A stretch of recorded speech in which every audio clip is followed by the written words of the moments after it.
अस्सलाम वालेकुम। इस लेक्चर में हम जो है वो यूलर्स मेथड के हवाले से पढ़ेंगे। This is the second method of our solution of the differential equation, solution of the ordinary differential equation, numerical solution. Remember that अब हम न्यूमेरिकल सॉल्यूशन की डिस्कशन कर रहे हैं। एनालिटिकल सॉल्यूशन आप लोग अलग कोर्स के अंदर पढ़ चुके हैं। सो बहरहाल यूलर्स मेथड के लिए अगर आप फार्मूला थोड़ा सा देखें कि यूलर्स मेथड का फार्मूला हुआ करता है yn+1 equal to yn plus h into f of x N Y N. ये फार्मूला टेलर सीरीज़ से ही ड्राइव किया गया है। अगर आप गौर करें टेलर सीरीज़ को थर्ड टर्म के बाद ट्रंकेट कर दिया और टेलर सीरीज़ के अंदर जो वाई डैश वाली एक्सप्रेशन थी उसको हमने फंक्शन ले लिया। जबकि यूलर्स मेथड की भी यही सपोजिशन है कि इस यूलर मेथड की लेट तो नहीं यहाँ पर कि यूलर मेथड के अंदर भी यही कंडीशन है where F of x N Y N is basically the expression of D Y by D N, यानी D Y by D N जो भी होगा आप उसको जो है वो F of x N Y N ये सपोज कर लेंगे। एक और इसकी ख़ास बात ये है यूलर्स मेथड के अंदर कि आपके पास डायरेक्टली न्यूमेरिकल वैल्यू इसके अंदर इवैल्यूएट आप कर सकते हैं। यानी आप याद करें टेलर सीरीज़ मेथड के अंदर आपको पहले पर्टिकुलर सॉल्यूशन इवैल्यूएट करना पड़ता था, फिर उसको जो है वो ट्रंकेट करके और फिर न्यूमेरिकल वैल्यू आपके पास आया करती थी। तो वो टेलर सीरीज़ की जो खासियत भी थी बहरहाल। लेकिन अगर हमें खाली न्यूमेरिकल वैल्यू ही इवैल्यूएट करनी है तो हम जो है वो यूलर्स मेथड को यूज़ कर सकते हैं। लेकिन इसकी ख़राबी एक ये है कि Euler's method is design to solve only first order differential equation। Remember that point कि ये सिर्फ और सिर्फ फर्स्ट ऑर्डर डिफरेंशियल इक्वेशन के लिए बनाई गई है। इससे हर डिफरेंशियल इक्वेशन सॉल्व नहीं हो सकती। टेलर सीरीज़ की जहाँ हम ये कहते हैं कि पहले पर्टिकुलर सॉल्यूशन फाइंड करना है, फिर उसके बाद ट्रंकेट करना है, क्योंकि हर टर्म के अंदर डेरिवेटिव भी आएगा वगैरह वगैरह सब कुछ होगा, वहाँ थोड़ी सी वर्किंग हो सकता है लेंदी हो, यानी फर्स्ट ऑर्डर के लिए भी हो सकता है लेंदी हो जाए वर्किंग। जैसे अगर फ़र्ज़ करें और लेंदी क्या डिफ़िकल्ट भी हो जाए, हो सकता है जो डेरिवेटिव आपको लेना पड़ रहा हो वो किसी अजीब व गरीब से फंक्शन का लेना पड़ रहा है, exponent of sine x into ln x का डेरिवेटिव लेना पड़ रहा है, तो वहाँ पर डेरिवेटिव लेना बड़ा मुश्किल हो जाएगा। First derivative, second derivative, third derivative Taylor series के अंदर तो क्योंकि लेना ही है, एक्सपेंशन उसके अंदर डेरिवेटिव रिक्वायर्ड है। जबकि यहाँ यूलर्स मेथड ने ये मसला हल कर दिया कि अब हमें डेरिवेटिव लेने की ज़रूरत नहीं है। लेकिन एक मसला सॉल्व किया है उसने वहाँ टेलर सीरीज़ का, तो एक मसला इसका अपना खड़ा हो गया। वह बहरहाल वो एक मसला ये है कि ये सिर्फ और सिर्फ first order differential equation solve कर सकता है, कोई और ऑर्डर की डिफरेंशियल इक्वेशन सॉल्व इससे नहीं की जा सकती। बहरहाल सोल्यूशन देखते हैं इसमें किस तरीके से जो है वो यूलर्स मेथड से आप सॉल्व कर सकते हैं कोई डिफरेंशियल इक्वेशन सॉल्व करके, फिर हम देखते हैं। लेट सपोज के आपके पास है d Y by d f d x equal to x square plus y square. मैं जानबूझ के ये एक्सप्रेशन ले रहा हूँ x square plus y square, लेकिन आप ज़रा गौर करें कि ये कौन सी एक्सप्रेशन है। यानी अगर एनालिटिकल सोल्यूशन अगर हमें करना पड़ता है इसका डिफरेंशियल इक्वेशन का, तो ये कौन सी है। तो आप याद करें, देखें क्या ये वेरिएबल सेपरेबल है, बिल्कुल भी नहीं है। ना ये होमोजीनियस है, ना नॉन होमोजीनियस है, ना एग्जैक्ट है, और ये होपफुली के नॉन एग्जैक्ट से एग्जैक्ट के अंदर कन्वर्ट भी नहीं की जा सकती। अगर हो सकती है तो बहरहाल देख लीजिएगा, लेकिन मेरे हिसाब से मैं जहाँ तक अभी समझ रहा हूँ कि नॉन एग्जैक्ट से एग्जैक्ट में कन्वर्ट नहीं की जा सकती। इसके साथ साथ ना ये लीनियर है ना ये नॉन लीनियर है, यानी वो 7 की 7 फॉर्म्स अगर आपकी फ़ेल हो जाएँ तो still numerical method is basically this is the power of the numerical method कि ये स्टिल ये सारी इक्वेशन को सॉल्व कर सकता है। और ये इक्वेशन अगर हम कहते हैं कि this is subjected to y of 1 equal to 3, let suppose कि इसकी कंडीशन है, तो आपको क्या करना है कि ये थोड़ा सा कैमरा डिस्टर्ब हो गया मेरे हाथ से। आपको क्या करना है, हमें इसको सॉल्व करना है। We have to solve for y of 1.5, यानी we have to evaluate the value of y at 1.5 by taking step size h equal to 0.1। Remember that कि 0.1 स्टेप साइज़ ये यहाँ पर हमने कंसीडर किया है या क्वेश्चन में गिवन है, ये स्टैंडर्ड है कि आप 0.1 लें, लेकिन हमेशा ये जो है वो कंटिन्यू नहीं रहेगा। फ़र्ज़ करें अगर आपकी इनिशियल वैल्यू है y ऑफ 1 इक्वल टू 5 और आपको वैल्यू इवैल्यूएट करनी है 1.35 पे, ठीक है। तो आप सोचें कि हम 1.35 पे कैसे इवैल्यूएट करेंगे। आप तो 1.35 पे जा ही नहीं सकते। पहले स्टेप में आपके पास आंसर आएगा 1.1 का, क्योंकि स्टेप साइज़ 0.1 है। 1 से अगर अगले स्टेप पे जाएंगे तो 1.1, फिर 1.2, 1.3 और 1.4 आ जाएगा डायरेक्टली। 1.35 तो नहीं आ पाएगा। तो इसके लिए या तो आपको जो स्टेप साइज़ रखना होगा 0.01।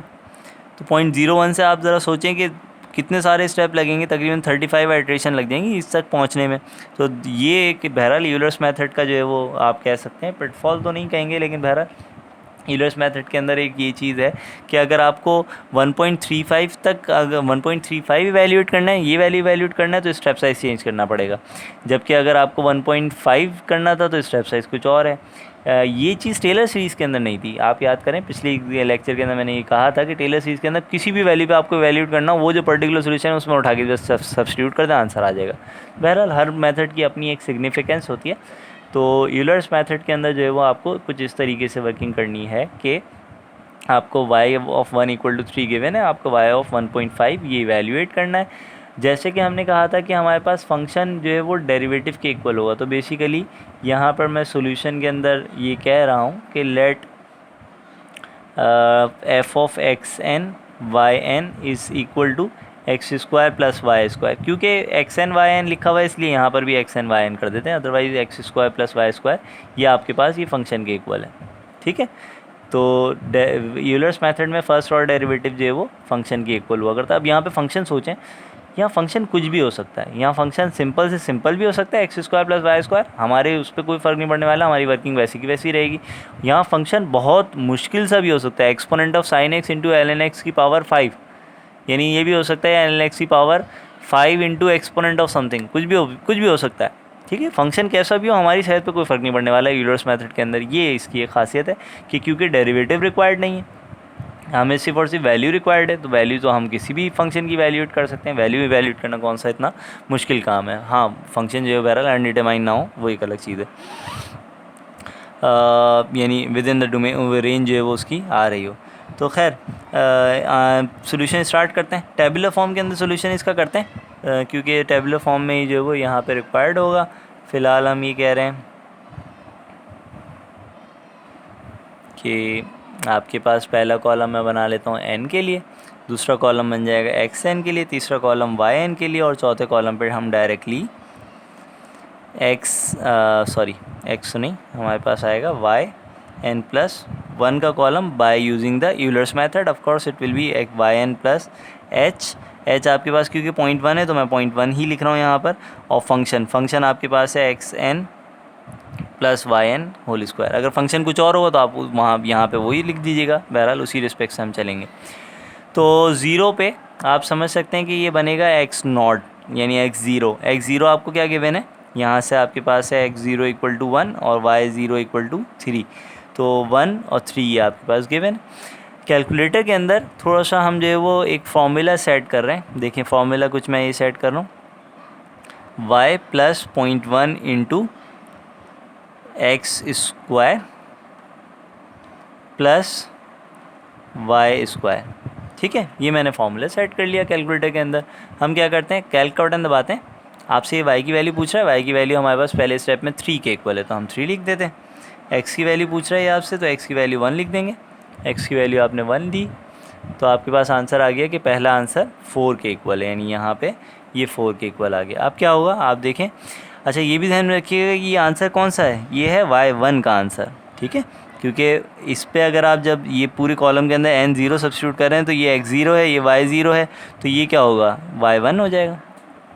अब क्या होगा, अब अगले स्टेप के लिए अगर आपको करना है x1, तो x1 किस तरह इवैल्यूएट किया जाएगा। x1 इस तरह इवैल्यूएट किया जाएगा कि स्टेप साइज़ जो हमेशा गिवन होता है, ये याद रखिएगा, ये इंडिपेंडेंट वेरिएबल की वैल्यूज़ को डिफ़ाइन करने के लिए दिया जाता है स्टेप साइज़।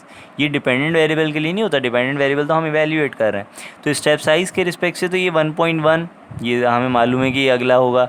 इसके बाद यहाँ पे 1.2 ये भी हमें पता है कि नेक्स्ट स्टेप होगा। इसी तरीके से 1.3, 1.4 और 1.5 आपके पास आंसर यहाँ पर होंगे लाजमी इसी तरीके से। ठीक है, नाउ कैलकुलेशन परफॉर्म करते हैं। क्योंकि y1 की वैल्यू आपके पास 4 है, यानी ये हमेशा वैल्यू इस तरीके से यहाँ पर ये सब्स्टिट्यूट होती जाएगी। ये वाली वैल्यू जो आएगी वो यहाँ आ जाएगी, ये वैल्यू यहाँ आ जाएगी, ये वैल्यू यहाँ आ जाएगी।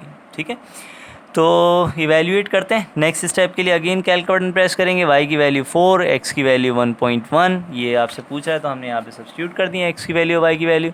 तो नेक्स्ट आंसर आपके पास आ गया है 5.7210। अब क्या होगा, ये वाली वैल्यू यहाँ आ जाएगी। नेक्स्ट स्टेप के लिए अगेन कैलकुलेट बटन प्रेस करेंगे, 5.7210 और x की वैल्यू हो जाएगी 1.2। तो नेक्स्ट स्टेप का आंसर आ गया आपके पास 9.1380। रिमेंबर दैट कि हमने कैलकुलेटर को 4 डेसिमल प्लेसेस पे फिक्स किया हुआ है, इसलिए 4 डेसिमल प्लेसेस तक आंसर दे रहा है। इसी तरीके से अगेन कैलकुलेट बटन प्रेस करेंगे तो आपके पास जो है वो y का आंसर, क्योंकि आंसर में स्टोर हुआ हुआ है इसलिए मैं डायरेक्टली लिख रहा हूँ यहाँ पे, और x का आंसर 1.3 है, तो ये आपके पास आ जाएगा 17.6573। ठीक है, नेक्स्ट वैल्यू पे क्या होगा, 17.6573 यहाँ आ गया। तो कैलकुलेट बटन प्रेस करते हैं, आपके पास आंसर के अंदर y की वैल्यू आंसर में स्टोर हुई है, और 1.4 जो है वो आपका नेक्स्ट x की वैल्यू है। तो 49.0311 ये आपके पास आ गया। 49.0311 यहाँ आएगा, तो अगेन कैलकुलेट बटन प्रेस करेंगे, y की वैल्यू 49.0311 और x की वैल्यू 1.5, तो हमारे पास फाइनल आंसर आ गया कुछ 289.6610, 289.6610। लेकिन देखिए मैंने एक मिस्टेक करी हुई है इस कैलकुलेशन के अंदर, मिस्टेक करी हुई है, एडिशनली कुछ मैंने डिफ़ाइन कर दिया यहाँ पे इस कैलकुलेशन में। ज़रा आप ये गौर करें कि यहाँ जो कुछ भी आंसर y के गिवन है ऑर्डर पेयर की फॉर्म में है ना, यानी y ऑफ 1 = 3 ये ऑर्डर पेयर की फॉर्म में यहाँ गिवन है। तो 1 पे आंसर तो 3 है, 1.1 पे आंसर 4 है, 1.2 पे आंसर 5.7 है, 1.3 पे ये है, तो इसी तरीके से 1.5 पे ये आंसर है। इसकी हमें कोई रिक्वायरमेंट नहीं है, यानी ये कैलकुलेशन मैंने जानबूझ के एक्स्ट्रा करी थी। अक्सर स्टूडेंट ये मिस्टेक करते हैं कि 1.5 तक कैलकुलेशन करके और ये वाला आंसर कोट करते हैं, तो ये वाला आंसर नहीं होगा, जहन में रखिएगा, ये ऑर्डर पेयर के अंदर चल रहे हैं। तो आंसर आपका जो है वो 49.0311 वाला है, यानी y एट 1.5 जो है वो आपके पास आ गया 49.0311 by using the Euler's method और by taking step size equal to 0.1। Remember that ये हर चीज़ के ऊपर डिपेंड करता है इसका आंसर। अगर आप स्टेप साइज़ मे बी के चेंज कर दें कि स्टेप साइज़ अगर आपके पास है 0.01 तो 50 आइट्रेशन के अंदर 50 आइट्रेशन में आपके पास फाइनल आंसर आएगा। ठीक है, तो स्टेप साइज़ के ऊपर डिपेंड कर रहा होता है कि आंसर किस तरह से आ रहा है। तो बहरहाल this is the first example of the Euler's method. एक और एग्जांपल हम कर लेते हैं ताकि यूलर्स मेथड की वर्किंग जो है वो आपको समझ में आ सके। सॉरी। तो नेक्स्ट लेक्चर में हम यूलर्स मेथड की एक और एग्जांपल देखेंगे, फिर नेक्स्ट लेक्चर में हम RK4 मेथड की तरफ चले जाएंगे। तो देखिए नेक्स्ट क्वेश्चन आपके पास कुछ इस तरह से है कि ये अब मैं बुक का क्वेश्चन ले रहा हूँ और बहुत कॉमन क्वेश्चन होता है ये। होमोजीनियस डिफरेंशियल इक्वेशन है, dy/dx = y - x / y + x that is subjected to y of 0 = 1। Homogeneous differential equation है, मे बी के अगर आप मेरा होमोजीनियस वाला रिकॉर्ड लेक्चर देखें तो उसके अंदर भी शायद मैंने यही एग्जांपल सॉल्व की हो, अगर नहीं की हो तो बहरहाल आप कर लीजिएगा खुद से। तो इसको क्या करना है, आपको वैल्यू इवैल्यूएट करनी है इसमें एट, एक मिनट मैं देख नहीं सका, एट आपको वैल्यू इवैल्यूएट करनी है y की एट x = 1। आप देखें स्टेप साइज़ इसमें क्या के ले सकते हैं, ये हमारी कंसिडरेशन है। स्टेप साइज़ तो अगर आप 0.1 लेंगे तो 10 स्टेप में आंसर आएगा, अगर 0.2 लेंगे तो 5 स्टेप में आंसर आ जाएगा। For the sake of examination सिर्फ और सिर्फ मैं ये कह रहा हूँ कि मैक्सिमम जो आपकी नंबर ऑफ़ आइट्रेशन होनी चाहिए वो यूलर्स मेथड की वो 5 होनी चाहिए, इससे ज़्यादा आइट्रेशन आपकी ना हो अगर स्टेप साइज़ गिवन ना हो तो, जैसे इसमें नहीं है अगर, तो अगर हम जो है वो स्टेप साइज़ 0.1 लेते हैं तो 10 आइट्रेशन में रिज़ल्ट आएगा, रिज़ल्ट आ जाएगा, कोई मसला नहीं है, हम सॉल्व भी कर सकते हैं, आंसर सही भी होगा। लेकिन एग्ज़ाम पॉइंट ऑफ व्यू के लिए सिर्फ और सिर्फ मैं आपसे कह रहा हूँ कि क्योंकि मुझे जो है वो आपकी कैलकुलेशन चेक करनी है, मुझे ये चेक नहीं करना कि आप कितनी ज़्यादा तेज़ी से परफॉर्म कर सकते हैं चीज़ों को। लेकिन बहरहाल हम यहाँ पे स्टेप साइज़ सपोज़ कर रहे हैं 0.2 से आप समझ सकते हैं कि 0 से लेकर अगर आप 0.2 स्टेप साइज़ के साथ चलेंगे तो 5 स्टेप में आपके पास आंसर आ जाएगा 1 पे। तो बहरहाल हम इसके अलावा हमें पता है कि f(x(n) y(n) किसके इक्वल हो जाएगा, वो हो जाएगा yn - xn divided by yn + xn। ये इसके इक्वल हो जाएगा। इनिशियल वैल्यू आपको गिवन है यहाँ पे x नॉट इक्वल टू 0 है, y नॉट इक्वल टू 1 है। तो अगेन वही टेबुलर फॉर्म बना लेते हैं। टेबुलर फॉर्म के अंदर हम इसको सॉल्व करेंगे। n की वैल्यूज़ हैं, यहाँ आपके पास xn की वैल्यूज़ होंगी, यहाँ yn की वैल्यूज़ होंगी, और यहाँ पर आपके पास yn प्लस 1 की वैल्यूज़ होंगी bye using the Euler's method. Euler's method के साथ साथ ये हो जाएगा yn प्लस h की जगह क्योंकि 0.2 आ गया, अब स्टेप साइज चेंज हो चुका है और फंक्शन भी हमारा थोड़ा सा चेंज हो गया है, yn minus xn divided by yn plus xn। ठीक है, तो जैसा फंक्शन होगा आपके पास, बस आपको ये वही फॉर्मूले के अंदर वही रखना है फंक्शन, और उसी के रिस्पेक्ट से हमें कैलकुलेशन परफॉर्म करनी होगी। तो बहरहाल 0 पे जो है वो आपके पास है 0 और 1 आंसर। तो हम अपने कैलकुलेटर के अंदर फंक्शन दोबारा से रिट्रीट कर लेते हैं। किस तरह से है, ये है y प्लस 0.2 इंटू आपके पास है y minus x divided by y plus x। Hopefully कि आपको ये नज़र आ रहा था। मैंने ये कैलकुलेटर के अंदर इस तरीके से फंक्शन लिखा है। आपको कैल्क का बटन जब मैं प्रेस करूँगा तो आपसे ये y पूछ रहा है, y इनिशियली 1 के इक्वल है, x पूछ रहा है, x इनिशियली 0 के इक्वल है। तो हमारे पास आंसर आ गया 1.2। तो देखें क्या होगा नेक्स्ट स्टेप में कि x की वैल्यूज़ तो डिफाइन है ना, x की वैल्यूज़ तो 0.2 चलेगी, फिर उसके बाद x की वैल्यू जो है 0.4 चलेंगी, क्योंकि स्टेप साइज़ हमें गिवन नहीं था, हमने सपोज़ किया तो स्टेप साइज़ इंडिपेंडेंट वेरिएबल के लिए ही सपोज़ किया है। 0.6, 0.8 और फाइनली आपके पास यहाँ आ जाएगा 1 के लिए आंसर। ठीक है, तो ये कुछ आपके पास मतलब इस तरीके से x की वैल्यूज़ चलेंगी, y की वैल्यू यहाँ से आप कॉपी करते हैं 1.2। नेक्स्ट क्या करेंगे, कैल्क बटन प्रेस करेंगे, y की वैल्यू 1.2, x की वैल्यू आपके पास है 0.2। तो फाइनल आंसर आपके पास आ गया इसी तरीके से 1.3429। यहाँ पे ये वैल्यू कॉपी हो जाएगी। कैल्क का बटन अगेन प्रेस करेंगे, y की जगह आंसर वाला आंसर ANS स्ट्रिंग के अंदर क्योंकि स्टोर हुआ हुआ है इसलिए हम जो कंटिन्यू कर रहे हैं। x की वैल्यू जो है वो आपके पास है 0.4, तो ये हो जाएगा आपके पास 1.4511। अगेन 1.4511 यहाँ आप लिख देंगे, कैल्क का बटन प्रेस करेंगे, x की वैल्यू 0.6 देंगे, तो आपके पास इनिशियली आ जाएगा 1.5340।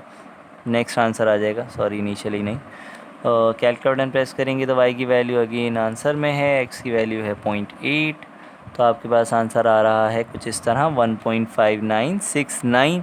1.5969 is the value of the corresponding value of y। इसकी वैल्यू आपको कैलकुलेट करने की ज़रूरत नहीं है। तो आपके पास हो जाएगा y at 1 is approximately equal to 1.5969 by using the Euler's method for this solution. अगर आप चेक करना चाहें तो आप एनालिटिकल सोल्यूशन इसका इवैल्यूएट करें। होमोजीनियस है तो होमोजीनियस डिफरेंशियल इक्वेशन है, आप इसको सॉल्व करें। सॉल्व करने के बाद जनरल सोल्यूशन आएगा, जनरल सोल्यूशन पे ये इनिशियल वैल्यू कंडीशन लगाएं, पर्टिकुलर आएगा, पर्टिकुलर के ऊपर आपको क्या करना होगा कि 1 सब्सटीट्यूट करके चेक करना होगा उसका आंसर क्या आता है और अपने आंसर को मैच कर लीजिएगा। लेकिन ये ज़रूरत नहीं है इसकी क्योंकि अभी यहाँ पे मैंने बता दिया कि हम एनालिटिकल सोल्यूशन नहीं करेंगे। अगर करना चाहें तो कर लें बहरहाल, लेकिन हमें न्यूमेरिकल के अंदर नहीं करना। अगर ट्रू वैल्यू यहाँ गिवन होती तो बहरहाल हम इसको फर्दर सॉल्व करके चेक कर लेते कि इसका फाइनल आंसर क्या आ रहा है।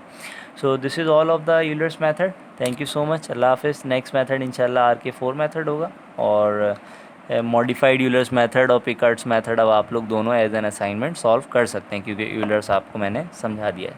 अल्लाह हाफिज़।